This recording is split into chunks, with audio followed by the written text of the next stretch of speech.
আল্লাহু আল্লাহ। দিন ইসলাম টিভি আলোর পথ। আল্লাহ দুরূদ পড়লে কিন্তু বাবা লস নাই, লাভের কিন্তু সীমা নাই। আল্লাহর নবী জনাবে মুহাম্মদ আরবি বলেন, ওই দুনিয়ার জমিনের উম্মতরা ঘোষণা আমি নবী করিয়ে গিয়েছি, শুনিয়া রাখো।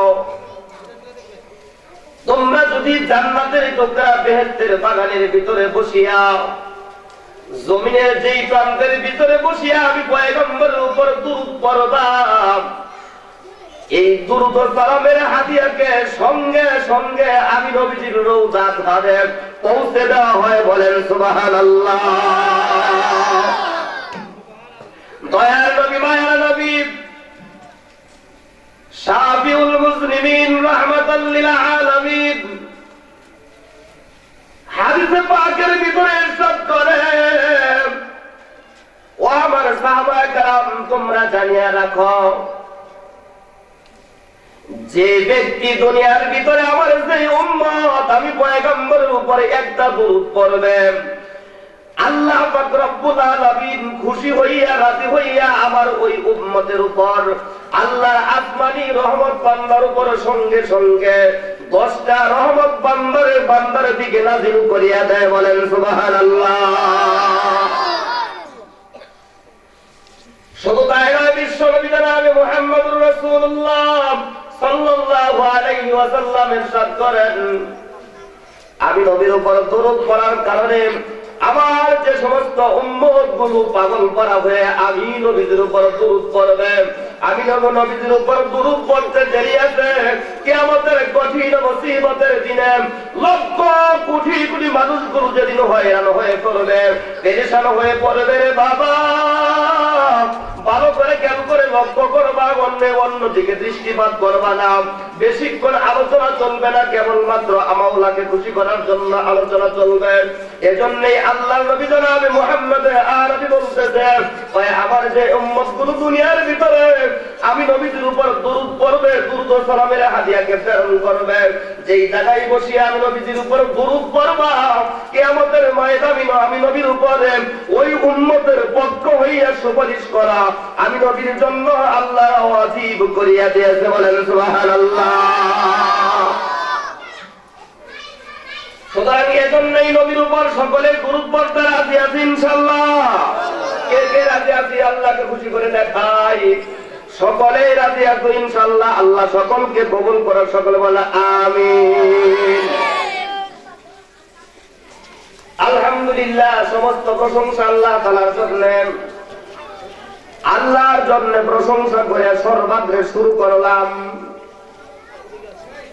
কোরআনের এই প্রতিষ্ঠান জান্নাতের বাগান, যেই বাগানের ভিতরে আসলা বসলার মুসলমান, যেই বাগানের ভিতরে অল্প সময় বসার কারণে আল্লাহর নবী জনাবে মুহাম্মদুর রাসূলুল্লাহ সাল্লাল্লাহু আলাইহি ওয়াসাল্লাম ঘোষণা করেন, কিয়ামতের ময়দানে দুনিয়ার জমিনে অল্প সময় জান্নাতের বাগানে বসার কারণে কিয়ামতের কঠিন মুসিবতের দিনে আল্লাহ জাল্লা শানুহু বান্দাকে চিরস্থায়ী জান্নাতের মালিক বানায় দিবে। জোরে জোরে বলেন সুবহানাল্লাহ। সুতরাং আমি আপনাদের সম্মুখে যে আয়াতে কারিমা তিলাওয়াত করেছি,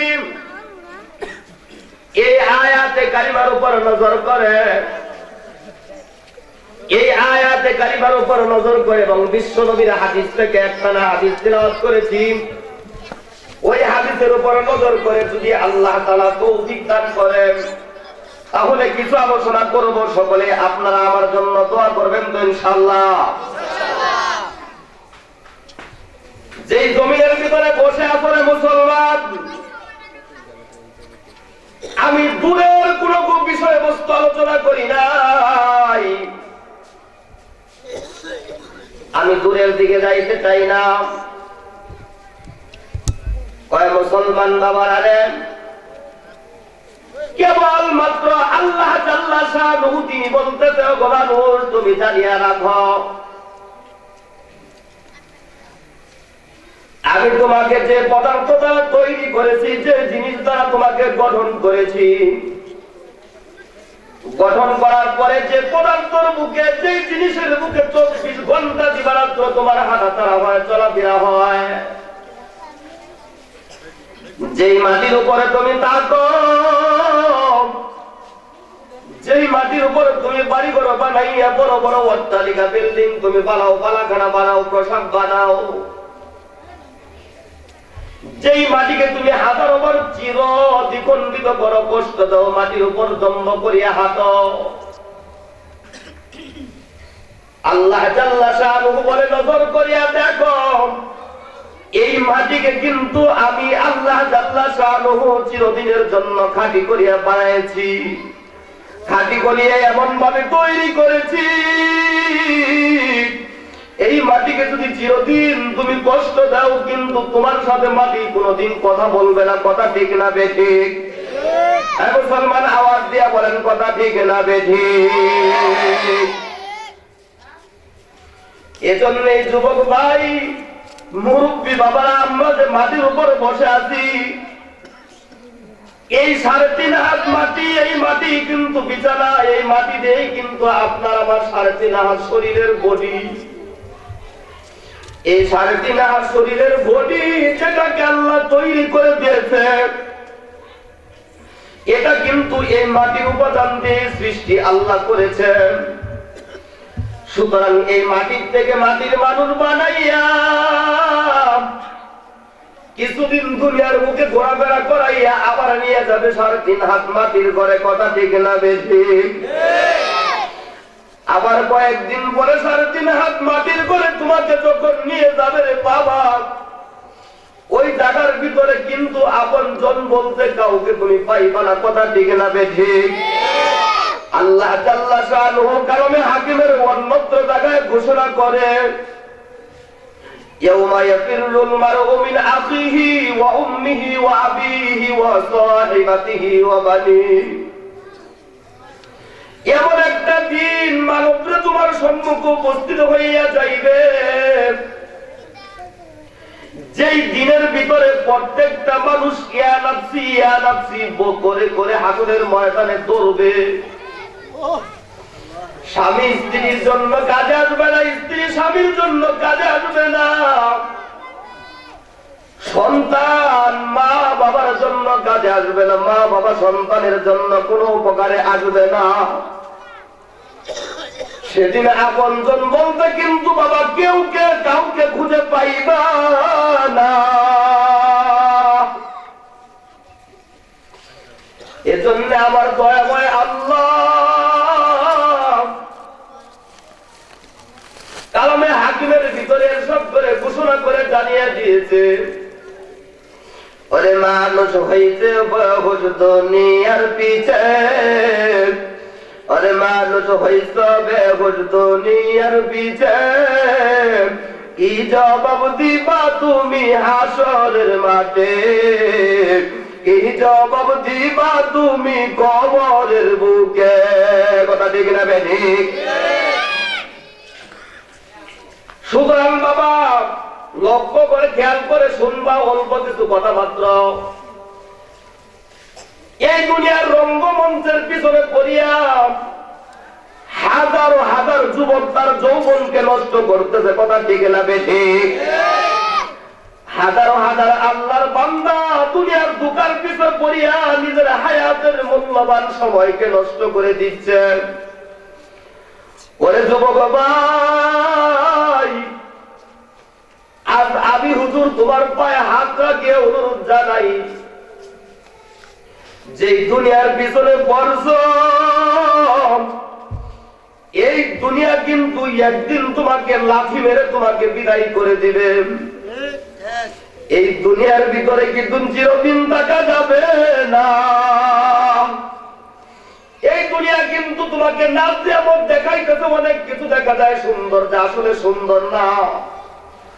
এই সুন্দর দুনিয়ার বাড়িঘর, এই সুন্দর দুনিয়ার পালাখানা প্রসাদ সবকিছু রাখিয়া কিন্তু তোমাকে কবরের জগতে বিদায় করে দিবে। কবরের জগতে যখন তোমাকে বিদায় করে দিবে, তখন কিন্তু ওই কবরের বুকে তোমার সাথে আর কেউ সাথী হিসাবে যাইবে না। কারণ কেন তুমি চিন্তা করে দেখো, যে বাড়ির বুকে তুমি বসে আজকে তুমি বাড়ির বড়াই করতেছ, আজকে তোমার নিজের বালাকানা প্রসাদের কয়ে অহংকার করতেছ, গর্ব করতেছ।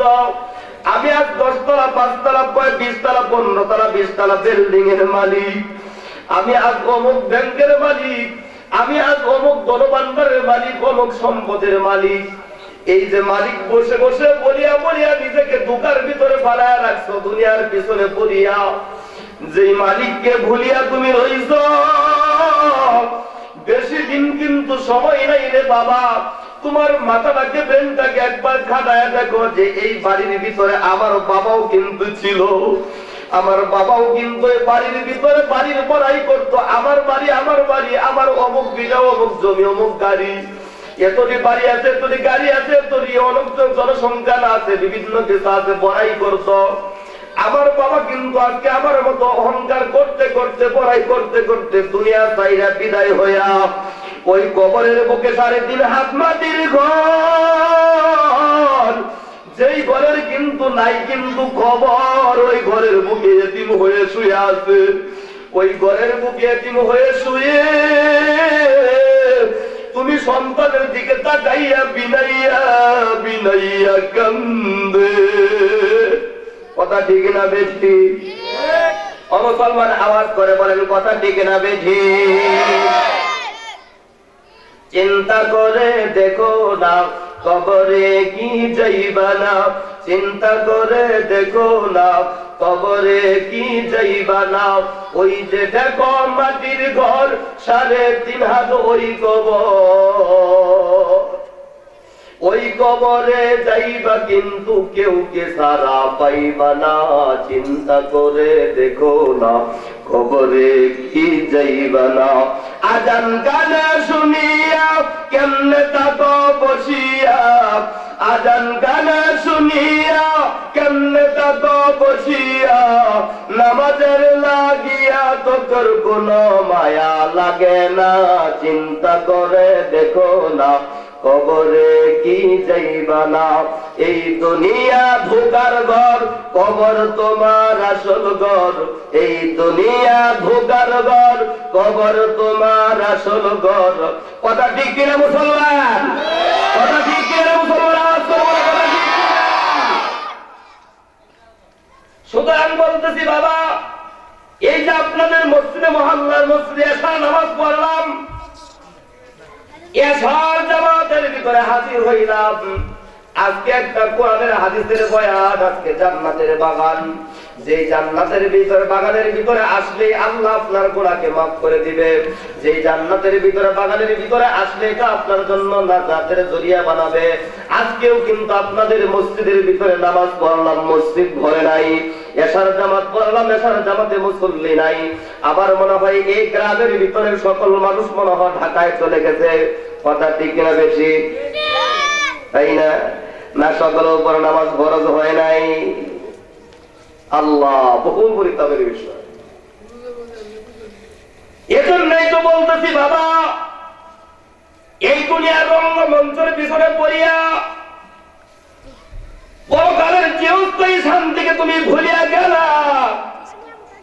একবার কি চিন্তা করে তুমি দেখো না, অন্ধকার কবরের বুকে বলতেছিলাম তোমার মাকে রাখিয়া আসো, তোমার বাবাকে রাখিয়া আসো। পর্যায়ক্রমে সিরিয়াল অনুযায়ী তোমার মুরব্বীরা যারা আছে সকলেই কিন্তু কবরে ঢুকছে। এই কবর থেকে কেউ কিন্তু পলায়ন করতে পারে নাই। আবার তোমাকেও কিন্তু কবরে যাইতে হবে। ওই কবর থেকে তোমাকে মুক্তি দেওয়ার মতো কোন শক্তি পৃথিবীতে নাই। ওই স্রষ্টা একমাত্র তোমাকে আল্লাহর আদালতে হাজির করিয়া নিবে। ওই 3.5 হাত মাটির ঘরে অন্ধকার কবরের ভিতরে তোমাকে নামানো হবে। তোমার রূহখানা যখন বের হয়ে যাবে, বের হয়ে যাওয়ার পরে বড়ই পাতা দিয়ে জাল দিয়া গরম পানি বের করবে। গরম পানি করিয়া, গরম পানি করার পরে মশারি একটা টানাইবে। একখানা মশারি টানাইয়া জলমের মতো গোসল দেবে। কথা ঠিক না বেশি? ওরে বাবা একবার চিন্তা করে দেখো, কয় বড়ই পাতার গরম পানি লাগাইয়া তোমাকে মশারির দিতে শোয়াইয়া জনমের মতো গোসল কিন্তু দিবে। গোসল দেওয়ার পরে পাড়ার প্রতিবেশী স্বজনেরা সকলে আসবে, কাঁদতে কাঁদতে তোমার লাশটাকে দেখার জন্য উপস্থিত হইবে এবং সকলে আফসোস করবে, গতকাল কেউ না আমার সাথে কথা বললো, একই সাথে বসিয়া আড্ডা দিলাম, একই সাথে বসিয়া চা খাইলাম, একই সাথে গতকালকে বসিয়া একই কাতারের ভিতরে দাঁড়াইয়া দাঁড়াইয়া নামাজ পড়লাম, এই বলে আফসোস করবে এবং চোখ থেকে পানি বের করবে এবং তোমার মুহাব্বতের সন্তান আব্বা আব্বা বলে কাঁদবে। আব্বা আব্বা বলে সন্তান তোমার পাশে আসিয়া চোখের পানি ছাড়বে আর বাবা বাবা বলিয়া চিৎকার করবে, বলবে বাবা তুমি কোথায় গেলা? ও বাবা চিরদিনের মতো তোমার চোখকে বন্ধ করলা, আমি সন্তান তোমাকে বাবা বাবা করে আর ডাকি, একবার তুমি কথা বলো না। সেদিন কিন্তু বাবা কথা বলার মতো শক্তি সাহস আর থাকবে না, সকল কিছু হারিয়ে যাবে। 2-4 ঘন্টা সময় ব্যবধান হয়ে যাইবে, যাওয়ার পরে সন্তানে আবার বলে বলে তোমার থেকে চোখের পানিকে মুছে ফেলবে।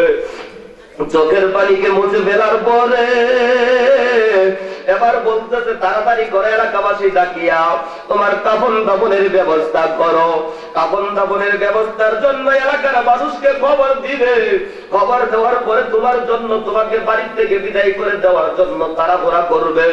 যে প্রিয়তমা স্ত্রীর জন্য হালাল হারাম না চিনিয়া জীবনের সমস্ত সম্পদ সময়টুকু ব্যয় করিয়া হারাম কামাই করো না হালাল কামাই করলা, বিবিকে খুশি করার জন্য সময় নষ্ট করছো, হারাম হালালের উপর লক্ষ্য না করিয়া বিবিকে বেরগম তুমি জয় করেছো, বিবিকে সুন্দর সুন্দর শাড়ি তুমি পরাইছো, বিবির সুন্দর সুন্দর গহনার ব্যবস্থা তুমি করেছো, ওই বিবিও কিন্তু বলবে তাড়াতাড়ি কয় আমার স্বামীকে বাড়ি থেকে সরাও। এবার তুমি যখন মরে যাইবা তোমার লাশ দেখে তোমার প্রিয় তোমার বিবিও কিন্তু তোমার কাছে যাবে না, কথা ঠিক না বেটি? সেদিন প্রিয় তোমার স্ত্রীও কিন্তু তোমার থেকে বিদায় নিবে, এরপরে সন্তানেরা তাড়াতাড়ি তাড়াহুড়া করবে তোমার লাশকে দাফন করার জন্য। যখন লাশকে দাফন করার জন্য যাইবে, লাশকে দাফন করার জন্য ওই মসজিদের পালকি গাড়া নিয়ে রওনা করবে কবরের দিকে। কবরের দিকে নিয়ে রে বাবা দুইজনে ধরিয়া কবরের ভিতরে অন্ধকার কবরের ভিতরে নামাইবে, অন্ধকার কবরের ভিতরে নামাইয়া দুইজনে আবার কবরের ভিতরে রাখিয়া তোমার সিনার উপরে হাত রাখিয়া পড়বে মিনহা খালাকনাকুম ওয়া ফিহা নুঈদুকুম ওয়া মিনহা নুখরিজুকুম তারাতান উখরা, এই বলিয়া মাটিয়া দিবে, মাটি তোমার উপর ফেলবে। এর আগে নবীর মিল্লতের উপর সুন্নত তরিকায় তোমাকে ডান কাঁধের উপর শোয়াইয়া তোমার পায়ে ঠিক করিয়া শোয়াইয়া মাথাটাকে কিবলার দিকে ফিরাইয়া দিবে। ফিরাইয়া দেওয়ার পরে দোয়া পড়বে বিসমিল্লাহি ওয়া আলা মিল্লাতি রাসূলিল্লাহ, এই দোয়া পড়িয়া কবরের বুকে তোমাকে নামাইয়া সারি সারি বাঁশের ঘাটকে দিয়া তোমাকে ঢাকবে। ঢাকার পরে এরপরে স্বজনেরা মিলিয়া আস্তে আস্তে মাটি দিয়া জনমের মতো ডাকবে। সেদিন আপনজন সন্তান তোমার কবরের ভিতরে সঙ্গী হইয়া থাকবে না, তোমার প্রিয় তোমার স্ত্রী কবরের ভিতরে তোমার সাথে যাইবে না, তোমার মুহাব্বতের বন্ধু বান্ধবরাও কবরের ভিতর কিন্তু তোমার সাথে যাইবে না, সকলেই কিন্তু তোমার থেকে পলায়ন করবে। এক কদম 2 কদম আসতে না আসতেই কিন্তু মুনকার নাকিরের ফেরেশতা কবরের ভিতরে ঢুকবে। কবরের ভিতরে ঢোকার পরে তোমাকে সলজব করার জন্য প্রস্তুত হয়ে যাবে, কথা ঠিক না বেটি? এবার ওই বাংলার জমিনের ভিতরে লক্ষ্য করে দেখো, আমি ওই শেরপুর জমিনের এক ঘটনা বলছি, মাইবান সিং শেরপুরের ঘটনার বুকে আমি একটা ঘটনা প্রায় জায়গায় আলোচনা করে থাকি। ওই আলোচনার ভিতরে বলে থাকি দীর্ঘ 9 বছর পর্যন্ত ওই জায়গায় দিনী খেদমতের ভিতরে ছিলাম এবং বিভিন্ন মাহফিলের ভিতরে যাইতাম। হঠাৎ করে ওই এলাকার মুরব্বী একটা বাবা, যে জীবনে পশ্চিম দিকে কোনোদিন ঘুষ দেয় নাই, পশ্চিম দিকে কোনোদিন আল্লাহকে সেজদা করে নাই, তার মানে কি নামাজের ভিতরে জীবনেও কোনোদিন আল্লাহকে সেজদা করে দেখে নাই, হাতটাকে জুমার নামাজ পর্যন্ত যায় না, ঈদের নামাজের ভিতরেও যায় না, এমন বড় বেঈমান ছিল। ওই ব্যক্তিটার কর্মস্থল শুধু ছিল একটা, ছিল তাদের কর্মস্থল ছিল তারা সুদের ব্যবসা। সুদের ব্যবসা করত, সুদের টাকা লেনদেন করত, বিশাল টাকার মালিক হইতে টাকার গরম দেখাইয়া জমিনের উপর দম্ভ করিয়া হাঁটত। দম্ভ করিয়া চলতে ফিরতে মসজিদের হুজুররা বারবার বুঝাইত, ও বাবা সুদ খাওয়াকে বন্ধ করো, সুদ খাওয়া কিন্তু মহাপাপ। তুমি যদি সুদ খাও তাহলে আল্লাহর সাথে যুদ্ধের ঘোষণা করো না, কিয়ামতের ময়দানে তোমার পেট কিন্তু অনেক বড় হইয়া যাইবে। ওই পেটের ভিতরে সাপ আর বিচ্ছু তোমাকে ধ্বংস করতে থাকবে। এই কথা বলিয়া হুজুররা বুঝাইতো, হুজুরের কথার থেকে তার কর্ণপাত ছিল না। শুনতো না, হুজুরদেরকে ধুরু ধুরু করিয়া সাই সাই করিয়া দূরে সরাইয়া দিত এবং বলতো, মৌলবী ঘুরে যা, ঘুরে যা, সরে যা, আমার কাছে কোনোদিন আসবি না, আমি তোমার চেয়ে কম বুঝি না, আমাকে বোঝানোর প্রয়োজন নাই। এমন ভাবে একদিন, দুই দিন, তিন দিন মসজিদের হুজুররা যায়, মাদ্রাসার হুজুররা যায়, বোঝায় কোনো কাজে আসে না। হঠাৎ করে একদিন তার মহল্লার ভিতরে তাবলীগ জামাতের কিছু লোক আসছে দাওয়াতের 3 দিনের জামাতের জন্য। একদিন ফজরের নামাজ পড়িয়া হুজুর ইমাম সাহেব বলতেছেন, হুজুর সারা জীবন তো অনেক দাওয়াতি দিলেন, অনেক দাওয়াতের কাজ করলেন, দাওয়াতের মিশন চালাইলেন, অনেক মানুষের কাছে দাওয়াত দিয়েছেন, আজকে এমন একটা ব্যক্তির কাছে যাইতে হবে যে ব্যক্তিটা জীবনেও আল্লাহ চিনেন, আল্লাহকে স্বীকার করে না। এই ব্যক্তিটার কাছে চলেন দেখি যাই। মুসলমানের ঘরে সন্তান, মুসলমানের ঘরে জন্ম নিয়েছে, মুসলমান সন্তান হিসাবে তার পরিচয়। তাহলে এবার ইমাম আমির সাহেব বলতেছে, হুজুর এবার তাহলে একটা কাজ করি, কি কাজ করা যায়? ইমাম সাহেবকে বলতেছে, ইমাম সাহেব আজকে তাহাজ্জুদের নামাজ পড়িয়া, তাহাজ্জুদের নামাজের ভিতরে আমরা সকলেই একসাথে সম্মিলিত অবস্থায় আল্লাহর কাছে চোখে আল্লাহর কাছে কান্না করিয়া এরপরে কয় ওই ব্যক্তির কাছে দাওয়াত নিয়ে যাব। দাওয়াত নিয়ে যাওয়ার পরে এরপরে 3 দিনের ভিতরে, 3 দিনের ভিতরে, লাস্টের দিনের ভিতরে তাহাজ্জুদের নামাজ পড়িয়া আল্লাহর কাছে কান্নাকাটি করিয়া ওই ব্যক্তির কাছে দাওয়াত নিয়ে গেছে। দাওয়াত দিয়ে যাওয়ার পরে তার মনের ভিতরে কেবলমাত্র কিছু একটু মনটা নরম হয়ে গেছে। নরম হওয়ার পরে বলতেছে, ঠিক আছে যান, আমি আপনাদের সঙ্গে 3 দিনের জন্য যাব। 3 দিনের জন্য বুঝাইয়া আবার সমঝাইয়া হুজুর তাকে 3 দিনের জামাতের জন্য বের করে নিয়ে গেছে রে বাবা।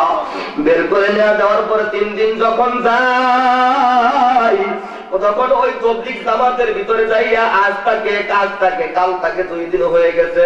2 দিনের ভিতরে তার জন্য চেষ্টা করতেছে আমি সব সূরা কিরাত মস্ক করাইতে। যখনই সূরা কিরাত মস্ক করানোর জন্য তাকে তালিম দেয়, তালিম দেওয়ার জন্য বারবার বলতেছে, ইমাম সাহেব বলতেছে বলো আলহামদুলিল্লাহ, আমির সাহেব বলতেছে বলো আলহামদুলিল্লাহ। জবান আর বলে না, জবান আটকে গেছে, জবান আর নাড়াচাড়া করাইতে পারে না। আল্লাহু আকবার। জবান নড়ে না, জবান যখন আটকে গেছে, আমির সাহেব এবার আল্লাহর দরবারে কান্দে। আল্লাহ, আমির সাহেব আল্লাহর দরবারে আল্লাহ আল্লাহ করে যখন চোখের পানি ছেড়ে, চোখের পানি ছাড়াইয়া যখন শেষ রাত্রে যখন ঘুমাইছে, ঘুমানোর পরে যখন শেষ রাত্রের ভিতরে, ঘুমের ভিতরে আমির সাহেবকে স্বপ্নে দেখাইতেছে, ওগো আমির সাহেব আপনি যতই কান্না করেন না কেন, আমি আল্লাহ পাক রব্বুল আলামিন এর কপালে হেদায়েত রাখি নাই। সারা জীবন আমি আল্লাহর সাথে অবাধ্যতা করেছে, আমি আল্লাহ তাআলার সাথে নাফরমানি করেছে, সুদের ব্যবসা করেছে। এর জিন্দেগীর ভিতরে হাজার হাজার হাজার হাজার কোরআনের হাফেজে কোরআনকে সে কষ্ট দিয়েছে, হাজার হাজার আলেমকে সে চোখ থেকে পানি ধরাইছে, কাঁদাইছে। এরপরে ইমাম সাহেব কয়, আমির সাহেব ঘুম থেকে ওঠার পরে এটা কি দেখলাম, কি দেখলাম, অস্থির হয়ে গেছে। এবার ইমাম সাহেবের কাছে কাহিনী বলে, বলার পরে ইমাম সাহেব চোখ থেকে দর দর করে পানি বের করতেছে এবং বলতেছে, আমির সাহেব আগামীকালকে দেখবেন হয়তো লোকটা আপনার কাছে থাকবে না। ঠিকই আগামীকালকে বলতেছে আমির সাহেব, রাত করে বলতেছে, আমির সাহেব কিসের জন্য আমাকে নিয়ে আসলেন আমার বাড়ি থেকে? আমি এই সেই করতে পারবো না, এগুলার জন্য কষ্ট মেহনত করতে পারবো না। এই বলিয়া ওই কমবক্তা কমল বোরা আমির সাহেবের সাথে রাত করিয়া বাড়ির দিকে চলে আসছে, জামাতের ভিতরে আর থাকে নাই। বাড়িতে আসার পরে পরের দিন আল্লাহর দুশমন দুনিয়ার থেকে বিদায় নিয়েছে, ইন্তেকাল করেছে, মারা গেছে। মারা যাওয়ার কারে ছেলেদেরকে বলছে, একটা মোল্লা ভাড়া করিয়া আনি আমার জানাজার নামাজটা পড়াইও, আমার জানাজার নামাজ পড়াই আমাকে কবরে দিও। এবার তার ছেলেরা তার ওসিয়ত অনুযায়ী মৃত্যুর সময় যখন আসছে, মৃত্যুর পরে ছেলেরা তার একজন হুজুরকে আনিয়া যখন তার জানাজার নামাজের ব্যবস্থা করছে, জানাজার ব্যবস্থা করার পরে এরপরে যখন কবরের ভিতরে নামাইছে রে বাবা, জিন্দা ঘটনা কবরের ভিতরে নামাইছে, নামাইয়া যখন কবরের ভিতরে রাখিয়া এরপরে মাটি দিয়া পাশের খাটকি দুখাইয়া কবরের বুকে মাটি দিয়া মানুষগুলো 40 কদম সরতে না সরতেই মুহূর্তের ভিতরে কবর থেকে ধাউ ধাউ করে আগুন জ্বলে উঠছে। মুহূর্তের ভিতরে ধাউ ধাউ করে কবর থেকে আগুন জ্বলে। এমন সুদকুলের ঘটনা, ঘুষকুলের ঘটনা বাংলার জমিনে, এই জমিনের বুকে হাজারো হাজার আছে এমন প্রমাণ। আরেকটা জ্বলন্ত প্রমাণ বলছে রে বাবা, আমাদের ওই এলাকার থেকে প্রান্তাবাড়ি ওই পাহাড়িয়া প্রদেশের একবারে রাজগড়ার সীমান্ত এলাকার ভিতরে, ওখানেও একটা লোক একেবারে পাপাদার ছিল, জালেম ছিল, জীবনে আল্লাহকে বলতে স্বীকার করেন, আল্লাহকে গালি দিত। দেওয়ার পরে তার মৃত্যুর যখন সময় আসছে রে বাবা, আমি হুজুর নিজ চোখে তার মৃত্যুর অবস্থা আমি নিজ চোখে দেখেছি। দেখার পরে চোখ থেকে আর পানি ধরে রাখতে পারি নাই। মৃত্যুর যখন সবাই এসে গেছে, 4 জন 5 জনে তাকে ধরে আটকায় রাখতে পারে না, বারবার উপর দিকে লাফায় উঠতে থাকে, চোখগুলো বড় করে দিয়েছে, বড় বড় হা করে দিয়েছে এবং বলতেছে পানি দাও, পানি দাও। যাকেই কাছে পায় ধরায় ধরতেছে, বলতেছে ওই দেখো আমাকে খেয়ে ফেললো, মেরে ফেললো, ধরে ফেললো, গ্রাস করে ফেললো। এমন অবস্থা যখন করতেছে, হঠাৎ করে এমন অবস্থা, সে তার ধানধুম করতে করতে করতে করতে জানটা বের হয়ে গেছে। জানটা বের হয়ে যাওয়ার পরে এবার লাশকে যারা দৌত করার জন্য তারা লাশের পাশে গেছে রে বাবা। লাশের পাশে গেছে, লাশের ভিতরে যখন ধরছে, হাত লাগায় দেখে শরীরের ভিতরে হাড় বলতে কোনো কিছু নাই, শরীরের ভিতরে একটা হাড্ডিও নাই। এবার আইসা এলাকার মানুষ আমাকে জিজ্ঞাসা করে, হুজুর কারণ কি? কয় ব্যক্তি শরীরের ভিতরে যেখানে ধরি ওখানে তোলার মতো নরম, ওখানে তোলার মতো নরম হয়ে গেছে, শরীরের ভিতরে কি কোনো হাড় নাই? তখন আমি বললাম, চোখ থেকে পানি ছেড়ে বলতেছি, বাবা রে জানো না, আজরাইল যখন সুবল দিয়া ধরে, ওই মারাকুল মউতের সুবল দিয়া ধরার পরে বৎকারের জানকে যখন আজরাইল কবুল করে নেয়, তখন তাকে তুলা চিপার মতো এমন ভাবে চিপে চিপে লেবুর মতো চিপতে চিপতে তার জানটাকে বের করে নিয়ে আসে। যার পরে আজরাইলের চিপন খাইয়া শরীরের সমস্ত হাড় গুঁড়া হয়ে গেছে, বুটি হয়ে গেছে। এজন্যই তার শরীরের ভিতরে হাড়ের টের পাওয়া যায় না। এজন্যই বলতেছিলাম রে বাবা, বড় পীর আব্দুল কাদের জিলানী আল্লাহ তাআলার পেয়ারা বান্দা, ওই আল্লাহর পেয়ারা বান্দা যখন দুনিয়া থেকে যখন বিদায় নিয়েছে, বিদায়ের কালে যখন তাকে কবরে নিয়ে দাফন করবে, কবরে নিয়ে দাফন করার সময় হাজার হাজার লক্ষ লক্ষ মুরিদেরা বলতেছে, আল্লাহর বান্দা পেয়ারা বান্দা আব্দুল কাদের জিলানী মৃত্যুকালে ফেরেশতা আসিয়া জান্নাতি রুমাল তার চেহারার সম্মুখে ধরছে। ধরার পরে রূহখানা আস্তে আস্তে আল্লাহর রাজ সন্তুষ্টির বেলায় বের হয়ে গেছে। আল্লাহু আকবার, আল্লাহু আকবার। ওই বড় বীর আব্দুল কাদের জিলানীর কবরের দিকে এবার কবরে নামানোর পরে একজন মুরিদ মুরাকাবা করে দেখতেছে, দেখি বড় বীর আব্দুল কাদের জিলানীর সাথে আল্লাহ তাআলা কবরের ভিতরে কোন মুআমালাত করেছে। এবার আল্লাহর ওলি মুরাকাবায় বসিয়া বড় বীর আব্দুল কাদের কবরের ভিতরে যখন মুরাকাবার যখন চক্ষু যখন ঢুকাইয়া দিছে, ঢুকাইবার পরে বড় বীর আব্দুল কাদের বলতেছে, ওগো আল্লাহর বান্দা, কিসের জন্য আমাকে স্মরণ করছো? আমি আব্দুল কাদের জিলানীকে যখন কবরে আনছে, কবরে আনিয়া যখন দাফন করা হয়েছে, কবরের ভিতরে দাফন করার পরে পাড়ার প্রতিবেশীরা স্বজনেরা যখন দাফন করার পরে 40 কদম চলিয়া গেছে, 40 কদম চলে যাইতে না যাইতেই দেরি হয় নাই, বিশাল মূর্তির আকার ধারণ করিয়া মুনকার নাকির ফেরেশতা ভাঙচুর করিয়া আমি আব্দুল কাদের জিলানীর কবরের ভিতরে ঢুকতেছিল। এমন ভাবে ঢুকতেছে ওই ফেরেশতার গর্জনের আওয়াজ শুনিয়া আমি আব্দুল কাদের জিলানী হঠাৎ করে আমার কলিজার ভিতরে ভয় ঢুকে গেছে এবং আমি চিন্তা করতেছি এত গর্জন, এত বিশাল শব্দ কোথায় থেকে আসতেছে, কারণ কি? এরপরে আব্দুল কাদের জিলানী বলে, অল্প কিছুক্ষণ দূরে আমি লক্ষ্য করে দেখি দুইজন সাদা পোশাক পরিহিত ব্যক্তি, দুইজন ব্যক্তি আমার কবরের দিকে আসতেছে। তখন আমি আব্দুল কাদের জিলানীর কথা তখন আমার ব্রেনের ভিতরে, মগজের ভিতরে ঢুকে পড়লো, স্মরণ হয়ে গেল যে কবরের ভিতরে দুইজন ফেরেশতা প্রশ্ন করার জন্য আসবে, তাদেরকে মুনকার নাকির বলা হয়। বিশ্বনবী পয়গম্বর সরওয়ারে আলম বলেছে, সুতরাং ভয়ের কোনো কারণ নাই। আব্দুল কাদের বলতেছে, মুনকার নাকির আমার কবরের ভিতরে যখন ঢুকছে, ঢুকার পরে যখন আমাকে প্রশ্ন করার জন্য কবরের ভিতরে আসছে, আসার পরে কয় সালাম নাই কালাম নাই, কবরের ভিতরে আসতেছে, আসার সঙ্গে সঙ্গে আমি তাদেরকে প্রশ্ন করলাম, তোমরা কোন মিল্লতের মানুষ, তোমরা কোন শরীয়তের মানুষ, তোমরা কোন ধর্মের মানুষ, তোমরা কিসের উপর আমল করো, তোমরা আবার কিসের তৈরি, তোমাদের জন্য কি সালাম কালাম নাই কিনা? কবরের ভিতরে যে আসলা, সালাম কালাম কেন দিলা না? আব্দুল কাদের জিলানী বলতেছে, ফেরেশতা দুইটাকে আমি প্রশ্ন করিয়া আটকাইলাম, আটকানোর পরে বলতেছে, ও ফেরেশতারা, বিশ্বনবীর হাদিসের ভিতরে পড়ছি তোমরা কবরের ভিতরে প্রশ্ন করার জন্য আসবা, কবরে আসবা, ঠিক আছে, কবরের ভিতরে সর্বপ্রথম ঢোকার পরে মানুষের কাছে আসতে আগমনের সময় সালাম প্রদান করতে হয়। কি গো ফেরেশতা, তোমাদের জবান কি আটকে গেছে কিনা? তোমরা কি বুবা কিনা? তোমরা সালাম কেন দিলা না? কারণটা কি? আব্দুল কাদের জিলানী আবার প্রশ্ন করতেছে, ফেরেশতা লাজুক হয়ে গেছে, এবার ফেরেশতা দাঁড়ায় গেছে, থমকে গেছে, এটা আবার কিসের ঘটনা, কিসের কারবার? এত হাজার হাজার লক্ষ কোটি কোটি মানুষের জান কব্জ করলাম, কব্জ করার পরে কবরের ভিতরে তাদেরকে প্রশ্ন করার জন্য মুনকার নাকির আসলাম, কবরের ভিতরে সলজব করার জন্য আসলাম, কোনদিন তো এই ধরনের প্রশ্ন শুনি নাই। এবার জিজ্ঞাসা করতেছে, তোমার নাম কি? মুনকার নাকির জিজ্ঞাসা করে, তোমার নাম কি? এবার মুনকার নাকির বলতেছে, নাম দিয়া আবার কাম কি?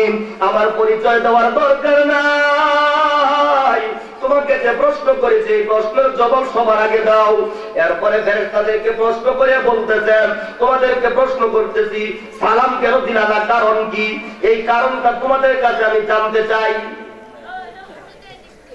বড় ভাই আব্দুল কাদের জিলানী মুনকার নাকির দুই ফেরেশতাকে কবরের ভিতরে আটকাইছে, কবরের ভিতরে আটকাইয়া আবার জিজ্ঞাসা করতেছে, সালাম কেন দিলা না, কোন অপরাধে সালাম দিছো না, কারণটা কি জানতে চাই। এবার ফেরেশতা দুইটা তিন কর্তব্যে বিমূঢ় হয়ে গেছে, কি জবাব দিবে? কোনো উত্তর নাই। কোনো উত্তর যখন খুঁজে না পায়, তখন কোনো উত্তর খুঁজে না পাইয়া চুপচাপ যখন খামাখা দাঁড়ায় রইছে, দাঁড়ায় থাকার পরে এমনি বড় বীর আব্দুল কাদের জিলানী বলতেছে, বুঝছি বুঝছি, প্রশ্নের উত্তর বুঝি তোমরা দিতে পারবে না, এটা আমি জানি। তোমাদেরকে আরেকটা প্রশ্ন করতে চাই, তোমাদেরকে আরেকটা প্রশ্ন করি। আল্লাহ পাক রব্বুল আলামিন, আমরা হলাম আদম জাতি, এই আদম জাতি সৃষ্টি করার জন্য আল্লাহ পাক রব্বুল আলামিন তোমাদের সাথে পরামর্শ করেছিল। ওই পরামর্শ দেওয়ার সময় যখন তোমাদের কাছে মাশওয়ারা করেছিল, ওই মাশওয়ারার সময় আমাদেরকে সৃষ্টি করার জন্য তোমরা নিষেধ কেন করেছিলা? তোমাদের সাথে আমার কিসের শত্রুতা, তোমাদের সাথে আমাদের কিসের হিংসা, কিসের বিদ্বেষ, কেন নিষেধ করেছিলা? এই কারণটাও আমি জানতে চাই। এবার তোমাদের তো তা হয়ে দাঁড়াইয়া গেছে, কোনো জবাব নাই, জবাব নাই। এবার আল্লাহর বান্দা আব্দুল কাদের জিলানী এবার বলতেছে, কি খবর ফেরেশতা? চুপচাপ দাঁড়াইয়া রইলা, কারণ কি? প্রশ্ন জবাব দেও না কেন? এবার তাড়াতাড়ি এক ফেরেশতা অপর ফেরেশতার সাথে কানাকানি করে, কানাকানি করিয়া যখন কবর থেকে বের হয়ে যায়, কবর থেকে যখন বের হয়ে যাবে, এমন মুহূর্তে মুহূর্তে এমন ভাব যখন কবর থেকে চলে যাবে, এমন করে খপ করে হযরত আব্দুল কাদের জিলানী মুনকার ফেরেশতার হাতের ভিতরে ধরতে, ধরার পরে বলতেছে, ও মুনকার ফেরেশতা শুনো, নাকির ফেরেশতা তোমাকে ছাড়িয়ে দিলাম, মুনকারকে আমার হাতে আটকাইয়া রাখলাম, তুমি আবার যাও, যায় এর উত্তর সমাধান খুঁজে নিয়ে আসো। এবার দুই ফেরেশতা বলতেছে, ও আল্লাহর পেয়ারা বান্দা, আমাদেরকে অল্প ক্ষণের জন্য ছুটি দেন, আমরা আল্লাহর আদালতে যাব। আল্লাহ যেখানে আমাদেরকে প্রশ্ন করেছিলেন ওই প্রশ্নের জগতে যাইয়া আল্লাহর কাছে সমাধান নিয়ে আসবো। এবার বড় পীর আব্দুল কাদের জিলানী বলতেছে, কয় না না না, দেরি করা যাবে না, দুইজনকে ছাড়া যাবে না, একজন আমার কাছে থাকো, আরেকজন যাও আল্লাহর কাছ থেকে সুযোগ নিয়ে আসো। এই সুযোগের জন্য বড় পীর আব্দুল কাদের জিলানী পাঠাইয়া দিলেন একজনকে। এক ফেরেশতা যাওয়ার পরে আল্লাহর কাছে বলতেছে, আল্লাহ তোমার এক বান্দা কবরের বুকে আমরা ঢুকতেছিলাম, দুইটা প্রশ্ন করিয়া আটকাইয়া দিছে, তার কবরের বুকে তাকে তিনটা প্রশ্ন করার জন্য গেছিলাম, প্রশ্ন করতে পারি নাই। আল্লাহ পাক রব্বুল আলামিন বলতেছে, ও ফেরেশতা কোন দিন গিয়েছিলা? আল্লাহ পাক রব্বুল আলামিনের দরবারে ফেরেশতা বলতেছে, আল্লাহ সবেমাত্র কবর থেকে আসলাম, কিছুক্ষণ আগে তাকে দাফন করা হয়েছে। এরপরে ফেরেশতাদের জবাবে আল্লাহ বলতেছে, জানো না, চিনো না, কবর রাখো না, কবর রাখো না। ওই বাগদাদের জমিনের ভিতরে ওই হলো আমার পেয়ারা বান্দা, ওর হাতে হাজার হাজার মুসলমান আত্মশুদ্ধির লাগে মেহনত করিয়া আমি আল্লাহর সাথে সম্পর্ক গড়ে উঠেছে। আল্লাহু আকবার, আল্লাহু আকবার। আরে মুসলমান, চিন্তা করে দেখো, আল্লাহ পাক রব্বুল আলামিন আব্দুল কাদের জিলানীর পরিচয় দিচ্ছে। ও ফেরেশতা, আবার আল্লাহ বলতেছে, ও ফেরেশতা তুমি কি লক্ষ্য করে নাই ওই ব্যক্তিকে তুমি কি চিনো না? ফেরেশতা বলতেছে, কয় না না, চিনি না কারো ব্যক্তিকে। এবার আল্লাহ পাক রব্বুল আলামিন বলতেছে, ওইটা আমার পেয়ারা বান্দা, আমার লৌহে মাহফুজের দিকে তাকাইয়া দেখো, আমার যারা আমার বন্ধু, যারা আমার দুস্থ, যারা আমার ওলি, যারা আমার পেয়ারা, ওই পেয়ারা বান্দাদের ডায়েরির ভিতরে আমি আল্লাহ পাক রব্বুল আলামিন আব্দুল কাদেরের নাম উঠাইয়া নিয়েছি। সুবহানাল্লাহ। এবার ফেরেশতা ওখান থেকে আব্দুল কাদেরের পরিচয় পাইয়া আসে, পরিচয় পাইয়া আবার ফেরেশতা খুশি হইয়া গেছে। এবার বলতেছে আল্লাহ, চিন্তা করে গেলাম, বেয়াদবি করেছি, কবরের ভিতরে ঢুকেছি, কবরের ভিতরে কিন্তু সালাম দেই নাই। 2 নম্বরে প্রশ্ন করেছে, আমরা তাকে বানানোর জন্য নিষেধ করেছিলাম কেন? এই আদম জাতি যখন বানাইতেছিল তখন আমরা নিষেধ করছি কেন? কারণ কি?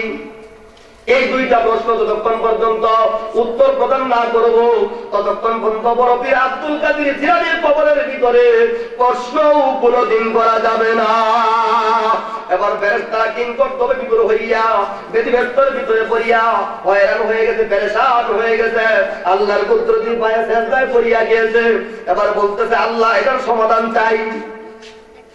এবার আল্লাহ পাক রব্বুল আলামিন বলতেছে, ওগো ফেরেশতা, যাও যাও, তাড়াতাড়ি আমার বান্দার কবরের ভিতরে যাও, কবরের ভিতরে ঢুকো, ঢোকার পরে বলো দাও, এবার ওই বান্দার পায়ের ভিতরে ধরিয়া ক্ষমা চাও এবং বলো, ওগো আল্লাহর পেয়ারা বান্দা, আপনাকে চিনতে পাই নাই, আপনার কোনদিন পরিচয় পাই নাই, আল্লাহ পাক রব্বুল আলামিন স্বয়ং আপনার পরিচয় দিয়েছে। আরে বাবা, এজন্যই বলছিল বাবা, বড় পীর আব্দুল কাদের জিলানীর কবরের ভিতরে এবার ফেরেশতা ঢুকিয়া এবার হাতে পা ধরিয়া ক্ষমা চাইতেছে, বলতেছে, ওগো আল্লাহর পেয়ারা বান্দা, দয়া করে মেহেরবানি করে ক্ষমা করিয়া দেন। এবার এই প্রশ্নের জবাব আমরা দিতে পারবো না, এই প্রশ্নের জবাব আল্লাহ জাল্লা শানুহু কিয়ামতের ময়দানে যেদিন আল্লাহ পাক রব্বুল আলামিন মঞ্চ সাজাইয়া, সামিয়ানা সাজাইয়া, এই মঞ্চের ভিতরে, স্টেজের ভিতরে আল্লাহ ভাষণ দিবে। আল্লাহ পাক রব্বুল আলামিন নিজে স্বয়ং বক্তা হবে এবং আখির জামানার পয়গম্বর নবী মুহাম্মদ আরবিকে ওই মঞ্চের জন্য প্রথম মেহমান বানাবে। সেদিন আল্লাহ পাক রব্বুল আলামিন নিজে সেই দিন এই প্রশ্নের রহস্য আল্লাহর কুদরতি জবানে বলবে। মুসলমান, এবার বড় পীর আব্দুল কাদের জিলানীর এই ঘটনা, বড় পীর আব্দুল কাদের জিলানীর এই ঘটনার দিকে লক্ষ্য করিয়া ফেরেশতা এবার কবরের ভিতরে আসিয়া এবার প্রশ্ন করতেছেন।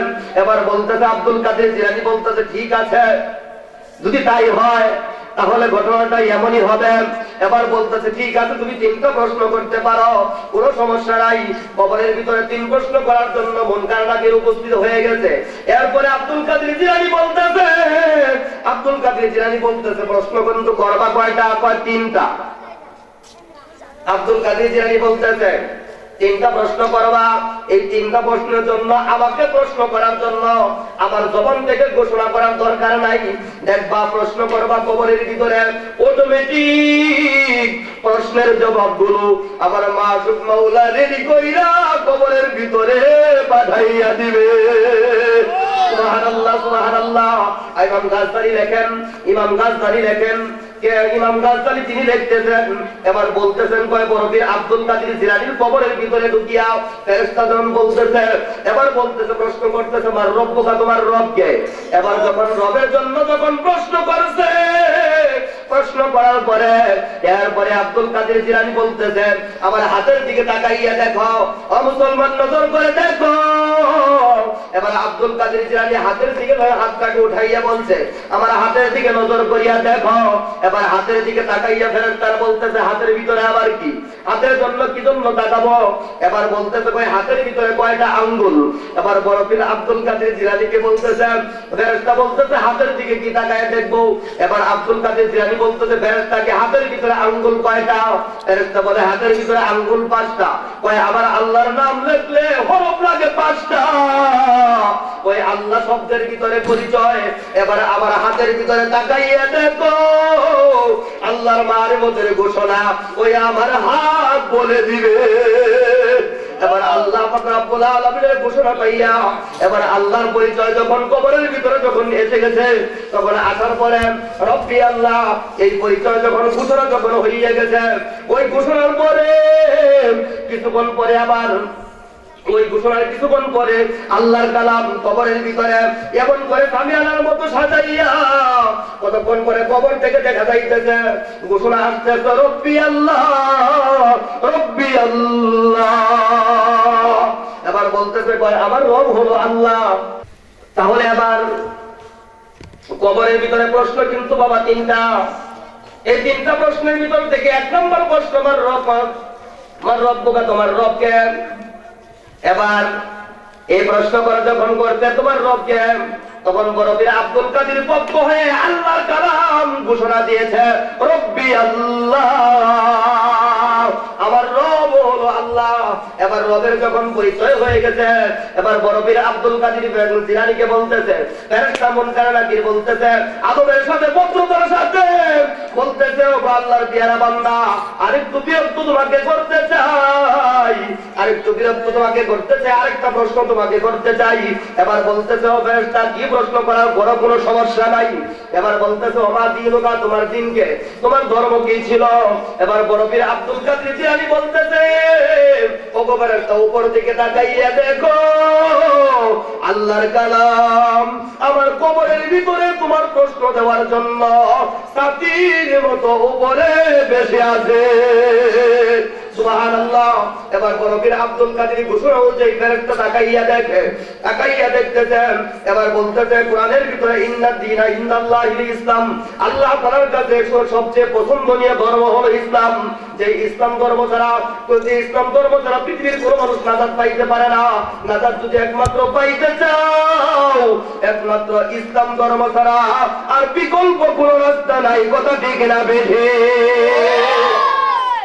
কারণ কোরআন যেই ধর্মকে সমর্থন করে, যেই ধর্মের উপর আল্লাহ কোরআন নাযিল করেছে, যেই ধর্মের জন্য আল্লাহ তাআলা দুনিয়াতে নবীকে পাঠিয়েছে, যেই বাণীর জন্য আল্লাহ দুনিয়াতে পয়গম্বরকে পাঠিয়েছে, এই বাণীর মেহনত করার জন্য, এই বাণী সিরায় ধারণ করার জন্য, এই বাণীকে তোমার মুখস্থ করার জন্য, এই বাণীকে শিক্ষা করার জন্য, এই বাণীর উপরে নিজের সন্তানকে শিক্ষা করার জন্য, এই বাণীর উপরে নিজের সিরাকে ধন্য করার জন্য, এই বাণীর ভিতরে যদি আল্লাহর কোরআনকে যদি সিরার ভিতরে ধারণ করো, আল্লাহর কোরআন সিনার ভিতরে রাখার কারণে এই সিনার ভিতরে আল্লাহ পাক রব্বুল আলামিন তিনি বলে, ও গোলাম রে, তোমার সিনাটাকে আমি আল্লাহ লৌহে মাহফুজ বানাইয়া নিলাম।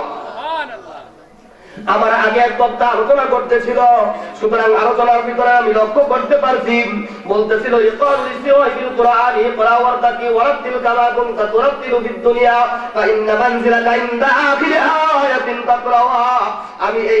আমি এর ব্যাখ্যা এইভাবে করে থাকি, ওলামা একরাম মঞ্চে আছেন, ওলামা একরাম এইভাবে ব্যাখ্যা করে থাকেন, কিয়ামতের ময়দানে আল্লাহ জাল্লা শানুহু সাহেবে কোরআনকে ডাক দিয়ে বলবেন এবং বলবেন, যার অন্তরের ভিতরে 5টা আয়াত, 10টা আয়াত, 20টা আয়াত, 50টা আয়াত মুখস্থ আছে, ওই সাহেবে কোরআনকে ডাক দিয়ে কিয়ামতের ময়দানে বলবে, ওই কোরআন সংরক্ষণকারী বাহিনীরা, কোরআন সংরক্ষণকারী পাগলের দল, আজকে আমি আল্লাহ পাক রব্বুল আলামিন এই কোরআনকে তোমাদের জান্নাতের জন্য উপকরণ বানাইলাম। এই কোরআন তোমার সিনায় থাকলে জান্নাতি হইবা, আর যদি কোরআন সিনায় না থাকে তবে জান্নাতে যাইতে পারবা না।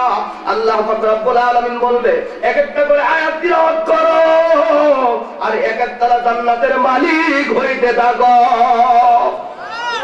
কিয়ামতের ময়দানে ওই কঠিন মুসিবতের দিনে আল্লাহ জাল্লা শানুহু এই আদালতে ওই সাহেবে কুরআন, এজন্যই বলছি ও যুবক ভাইরা, ও মুরব্বি বাবারা, অন্তরের ভিতরে যে আয়াত মুখস্থ করে রাখবা, সুন্দর করে 2, 4, 10টা 5টা সূরাকে হুজুরের কাছে যাইয়া, আলেমের কাছে যাইয়া, ইমাম সাহেবের কাছে যাইয়া, মাদ্রাসায় আসিয়া কমপক্ষে 2, 4, 10টা সূরা মুখস্থ করিয়া অন্তরের ভিতরে ঢুকাইয়া এরপরে কবরে যাইয়া আসরের ময়দানে কমপক্ষে তুমি 2, 4, 10, 15, 20 তলা বিল্ডিং এর মালিক হইতে পারবা, জান্নাতের মালিক হইতে পারবা।